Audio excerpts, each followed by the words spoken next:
Passepartout reached the railway station before 8 o'clock. He arrived there without his shoes. Fix saw him arrive. He listened while Passepartout was talking to his master.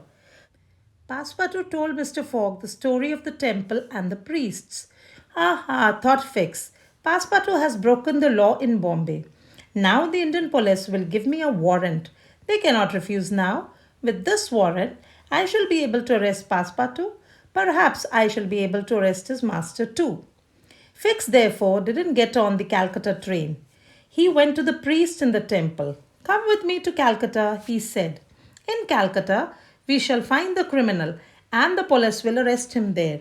The priest agreed to do this. They went to Calcutta together. They took the next train after Mr. Fogg's. Mr. Fogg and his manservant started their journey to Calcutta. They knew nothing about Mr. Fix and his plan. They were feeling hopeful. On the train, Fogg met his friend Sir Francis Cromarty, who was on his way to Benares. Passepartout told him about the temple and the priests. Sir Francis looked worried when he heard the story. You'll have some trouble with those priests, he said. I know this country quite well, and I know the priests. They won't forget. They'll certainly follow you. They will bring trouble. I didn't go into the temple, said Fogg. I didn't break the law. I am not the criminal. What can they do to me? They then talked about other things and afterwards slept. When daylight came, Passepartout looked out of the window. He was interested in the country. India interested in him.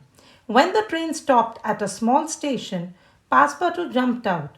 He bought some Indian shoes and put them on. He looked at them and said, they look quite nice. While Fogg and Sir Francis were playing cards, Passepartout was thinking. Yes, he thought, my master's really going round the world, and he must do that in 80 days. That's a very short time. I must help him. I mustn't get into trouble again.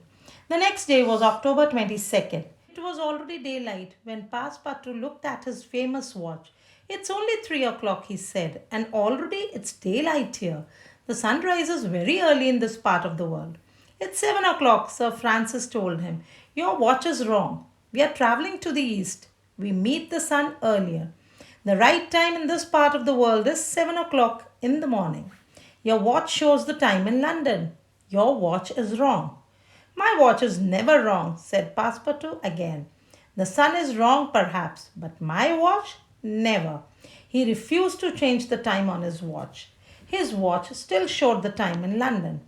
An hour later, the guard went through the train shouting, the train stops here. Everybody must leave the train. Everyone outside, please.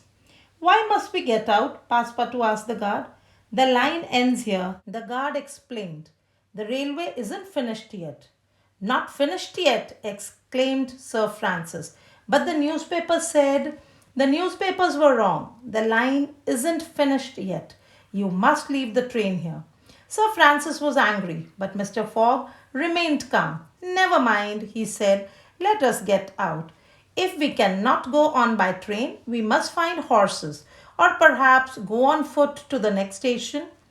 They walked together to the village. They couldn't find any horses there.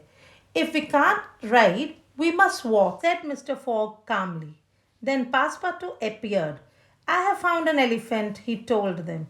A man who lives nearby has an elephant.